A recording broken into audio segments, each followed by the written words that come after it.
अस्सलामुअलैकुम, मैं हूँ खदीजा लतीफ़ और मेरे साथ हैं आबिद दलीब जो कि अभी इस लाइन ऑफ कंट्रोल से होके आए हैं। तो बताएं क्या हालात व वाक़यात हैं कश्मीर के, आप बता सकते हैं हमें? बहुत शुक्रिया खदीजा। कश्मीर के हालात की जहाँ तक बात है, इंतहाई तकलीफ़ दह सूरत हाल है। आज 30 रोज़ से ज़ायद हो चुके हैं। एक कर्फ्यू है, मुकम्मल बैन है वहाँ, ना कोई बुनियादी इंसानी ज़रूरियात का ख़याल है मोदी को। बड़ी बेदर्दी के साथ लोगों की इज़्ज़तों को तार तार किया जा रहा है। माँओं और बहनों और बेटियों को तशद्दुद का निशाना बनाया जा रहा है। घरों से लोगों को उठाया जा रहा है, उन पर तशद्दुद किया जा रहा है। दुनिया की रिपोर्टें आई हैं, दुनिया की मीडिया ने उस पर कहा, गार्डियन ने कहा, BBC ने कहा, जितने भी दूसरे आलमी मीडिया हैं उन्होंने ये कहा कि इस वक्त तारीख़ का बदतरीन तशद्दुद हिंदुस्तान जो है उसकी फोर्सेस, जो कि रिपोर्टेडली ये कहा जा रहा है 15 लाख से ज़ायद उनकी आर्मी के साथ जो दीगर उनकी फोर्सेस हैं, दीगर इदारे हैं, वो तशद्दुद कर रहे हैं, नहते लोगों को मार रहे हैं। कंप्लीट ब्लैकआउट है, कोई साफ़ी किसी को अंदर नहीं जाने दिया जा रहा। किसी भी ऐसे फ़र्द को जो जाए, जो हक़ाइक़ दुनिया के सामने लाए, वो दिखाए कि क्या तबाही वहाँ मची हुई है। लोग घरों में बीमारियों की वजह से, बच्चे घरों में दवाइयों की कमी की वजह से, दूध की कमी की वजह से, जानवर लोगों के इवन मरना शुरू हो गए हैं, घरों में मर रहे हैं। मैं पिछले कोई 30 दिन से एक ही बात सीख रहा हूँ कि खुदारा इसका नोटिस ले, दुनिया इस तरफ देखे। ये तारीख़ का, इंसानियत का सबसे बड़ा सानहा जो है ये हो रहा है इस वक्त कश्मीर के अंदर। लेकिन क्या मजाल कि किसी एक मुस्लिम मुल्क ने भी मोदी की इस इक़दाम की मज़म्मत की हो, मोदी को बुरा भला कहा हो, उसकी उस फाशिस्ट रजीम के बारे में कोई बात की हो। तकलीफ़ है जो मैंने देखा खदीजा, वो नाकाबिले बयान है। यकीन मानिए इंसान की सिसकियाँ और आहें बन जाती हैं जब वो वीडियोज़ वहाँ से जो आती हैं, जो पैगामात वहाँ से आते हैं, जो तकलीफ़ और दुख भरी आएँ और सिसकियाँ वहाँ से आती हैं। तो मेरे ख़्याल में कोई भी इंसान जिसके अंदर दिल है, जिसके अंदर रूह है, जिसके अंदर दिमाग है, वो उसको मुतासर किए बगैर नहीं रह सकती। तो पाकिस्तान की तरफ से क्या कोई इक़दाम किए गए हैं इन सारे हालात व वाक़यात के लिए? देखिए, जो पाकिस्तान की हुकूमत कर रही है, नो डाउट सफारती सतह पे या सियासी सतह पे इमरान खान ने बहुत अच्छा इस मामले को ज़िंदा रखा, उनका शुक्रिया। हमारी फ़ौज बेक पे खड़ी है कश्मीरियों के, लेकिन जो बहसीत कौम पाकिस्तान को करना चाहिए वो बहुत कम है, बहुत कम है। आप देखें इंडिया ने इस पे हमला किया एक तरह से कश्मीर पे। इंडिया की जो कौमी जो उनका मजाज है वो इतना दहशत पसंद हो गया, वह इतने मोदी ने इतनी कामयाबी से अपनी पूरी कौम को इतना दहशत पसंद बना दिया है कि वो सब लोग अब मारने मरने की बात करते हैं। उसके वजह से पाकिस्तान के जो लोग हैं वो ज़्यादा मॉडरेट हैं, ज़्यादा सिविलाइज्ड और ज़्यादा रिस्पॉन्सिबल उन्होंने बिहेव किया इस सारी सिचुएशन को लेके। बहुत सारे लोग ऐसे हैं जो कहते हैं कि नहीं, जंग नहीं होनी चाहिए, जंग में बेगुनाह लोग मारे जा रहे हैं, जंग मसलों का हल नहीं है। लेकिन जहाँ तक आपका ये सवाल है कि बहसीत कौम पाकिस्तान ने क्या किया, तो उसमें यह कि इस कश्मीर के इशू को ज़्यादा इफेक्टिवली हमें और ज़िंदा रखना चाहिए। लेकिन जो ओवरसीज़ पाकिस्तानी है, मैं कहता हूँ कमाल है, बहुत खूबसूरती के साथ, बहुत अच्छे अंदाज में, बहुत ताकत के साथ, बहुत मुस्तैदी के साथ जो ओवरसीज़ पाकिस्तानी हैं, जो आए रोज़ हमारे साथ भी कांटेक्ट में होते हैं, जो इस तकलीफ़ को फ़ील कर रहे हैं, उन्होंने वो पूरी दुनिया के आगे चीख के बता रहे हैं, वो पूरी दुनिया के आगे कश्मीर के बारे में, कश्मीर के हालात के बारे में एक्सप्रेस कर रहे हैं, अपना ताल्लुक़ बता रहे हैं कश्मीरियों के साथ। वो बहुत कमाल है। पाकिस्तान के अंदर भी किया लोगों ने, लेकिन शायद अभी उसमें बहुत ज़्यादा मैं कह सकता हूँ उसमें कमी है। जी, तो आपको क्या लगता है कि मज़ीद पाकिस्तान की तरफ से क्या ऐसे, मतलब हम एज अ मुस्लिम कौम क्या ऐसे इक़दाम कर सकते हैं कि हम उनके साथ स्टैंड के लिए? देखिए खदीजा, बात यह है कि हमारे पास करने को बहुत कुछ है। हमारे पास सबसे पहले करने को यह है कि आप ये देखें, आप बहसीत गवर्नमेंट अगर पाकिस्तान भारत की फ़िज़ाई हदूद को मुअत्तल करती है तो ये एक बड़ा सेटबैक है। आज भी हम ये कहते हैं कि हम जंग जो है वो जंग में पहल नहीं करेंगे, तो ये एक बड़ी और ये कोई बुज़दिली नहीं है। ये मैं आपको ये बताऊं, ये एक जेस्चर है, ये एक ज़िम्मेदार कौम होने की अलामत है कि आप ये बताते हैं कि हम जंग में पहल नहीं करेंगे।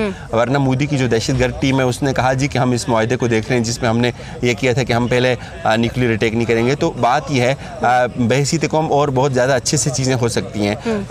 बहुत सारे प्लेटफॉर्म होते हैं। अगर सोशल मीडिया की आप बात करें तो आप बाइकआउट करें इंडियन प्रोडक्ट्स का, आप बाइकआउट करें इंडियन TV चैनल्स का, बाइकआउट करें इंडियन यूट्यूब चैनल्स का। मैं यहाँ इस तवज्जो से ये भी कहूँ कि मुझे अपने बहुत सारे लोग सवाल करते हैं कि आप क्या वजह कि यूट्यूब पे शायद इतना ज़्यादा इफेक्टिवली पाकिस्तानी जो चैनल्स हैं, पाकिस्तान के जो यूट्यूबर हैं वो बात नहीं कर रहे कश्मीर के हवाले से। तो मैं आपके तवज्जो से ये बात भी करूँ कि बहुत तकलीफ़देह बात है जो लोग ये समझते हैं कि उनकी ऑडियंस कम हो जाएगी अगर वो हिंदुस्तान के ख़िलाफ़ बात करेंगे। मैं आपको बताऊँ, मैं पिछले 30 दिन से मुसलसल LOC से मैंने जो रिपोर्टिंग की, जो मैंने यहाँ आके रिपोर्टिंग की, उसमें मैंने जो हक़ाइक़ थे वो बताए। मुझे ये कभी भी खदशा नहीं रहा कि मेरे सब्सक्राइबर जो है इंडिया से कम हो जाएंगे। ये किस तरह के लोग हैं, किस मिजाज के लोग हैं जो एक तरफ इंसानियत इतनी तबाह कारियों का शिकार है, इतनी रऊनत का शिकार है, और उसके बावजूद भी हम अगर इस चीज़ की परवाह कर रहे हैं कि हमारे यूट्यूब की ऑडियंस जो है इफेक्ट हो जाएगी, हम अगर कोई बात करेंगे तो मेरे ख्याल में उन लोगों को शर्म आनी चाहिए। इंसानियत से बड़ा कोई मज़हब नहीं है, इंसानियत से बड़ा कोई रिश्ता नहीं है, इंसानियत से बड़ा कोई मफाद नहीं होता। लेकिन ये एक तकलीफ़देह बात है। हमें ज़रूर करना चाहिए, हमारे यूट्यूबर्स को इस पे बात करनी चाहिए। हमारे जितने भी इस शोबे से वाबस्ता लोग हैं, मीडिया से वाबस्ता लोग हैं, बहुत सारे लोग हंस के इस दर्द को पेश कर रहे हैं। मैं आपको बताऊं, अल्लाह ना लाए किसी पे ये वक्त जिस कर्ब से कश्मीरी कौम गुज़र रही है, तारीख़ उनको सरखुरू करेगी। और जो लोग जो ये सब कुछ देख सकते हैं, इस पे गुफ्तगू कर सकते हैं, इस पे बात कर सकते हैं, इस पे अपना किरदार अदा कर सकते हैं, वो अगर खामोश रहे तो आप यकीन मानिए तारीख़ उनको कूड़ेदान में फेंकेगी। तारीख़ उनको कभी भी माफ़ नहीं करेगी। जब एक तरफ इस कदर तबाही हो रही है और हम इस तरफ शादियाने बजा रहे हैं, ये हमसे तारीख़ भी हिसाब लेगी, हमसे इंसानियत भी हिसाब लेगी, हमसे आखिरत के रोज़ भी इस पे पूछा जाएगा। अब ये तो बिल्कुल वाज़ेह सी आयत है। कुरान तो ये कहता है कि जब तुम्हारे मुसलमान भाई जो है किसी तकलीफ़ में है और वो कहते हैं कि हमें इस बस्ती से निकालो, तो तुम पे लाज़म है तुम उनकी मदद करो, अगर कोई गलती हो तो वो माफ़, यही मफ़हूम है उसका। तो ये हम इससे नहीं हट सकते। हमें देखना चाहिए कि हमारा कौमी किरदार क्या है। हमें इस वक्त एक दफ़ा फिर अपने आप को रिवाइव करना चाहिए। 30 दिन हो चुके हैं। ये 30 दिन कोई छोटा जो है वो वक्त नहीं होता। मैं कहता हूँ अगर आपको 4-5 दिन कर्फ्यू लग जाए, आपका घर मुअत्तल हो जाए, आपको सड़क से आपकी बुनियादी चीज़ें ना मिलें, कोई दुकान बंद हो जाए या सड़क बंद हो जाए, आप अपने बच्चों को स्कूल ना ड्रॉप कर सकें, तो आपकी ज़िंदगी में कितना तगय्युर आ जाता है, किस कदर बेचैनी का और किस कदर अज़ियत में आप मुब्तला हो जाते हैं। एक लम्हे के लिए अगर कोई रोड बंद हो जाती है तो एम्बुलेंस में कितनी अमवात वाक़ई हो जाती हैं। देखा नहीं हमारी तारीख़ में हिंदुस्तान ने कश्मीर को प्रैक्टिकली तकरीबन 30 रोज़ से मुअत्तल करके रखा हुआ है। तो क्या कुछ वहाँ नहीं होता होगा? मैं कह रहा हूँ कि वहाँ दुनिया का कोई कानून इस वक्त नहीं लागू हुआ। दुनिया की कोई रियासत वहाँ मौजूद नहीं है। दुनिया की कोई इंसानियत वहाँ मौजूद नहीं है। तकलीफ़ है, तबाही है, सड़कों पे खून है, घरों में लोगों को इतना बदतरीन तशद्दुद किया जाता है, इतने अजीब व गरीब तरीके से लोगों पर तशद्दुद किया जाता है, वो बताना भी मुश्किल है। इंसान की रूह काम जाती है। और उस वक्त हम अगर इंटरटेन कर रहे हैं, हमें ये सोचना चाहिए, हमारे मीडिया को ये सोचना चाहिए, हमारी सियासी जमातों को ये सोचना चाहिए, हमारी रियासत को ये सोचना चाहिए, ये हालात बहुत तकलीफ़देह हैं। ये हालात किसी तरह से भी अच्छे हालात नहीं हैं। जो लोग इससे सबक नहीं सीख रहे, मैं फिर कह रहा हूँ, वो तारीख़ के कूड़ेदान में फेंके जाएंगे। अब मेरा आपसे अगला सवाल ये है कि जो आपने ये सारे हालात वाक़यात मुझे बताए हैं, जो मीडिया का आप कह रहे हैं, मीडिया से कट ऑफ करने के बाद क्या हालात बेहतर हो सकते हैं?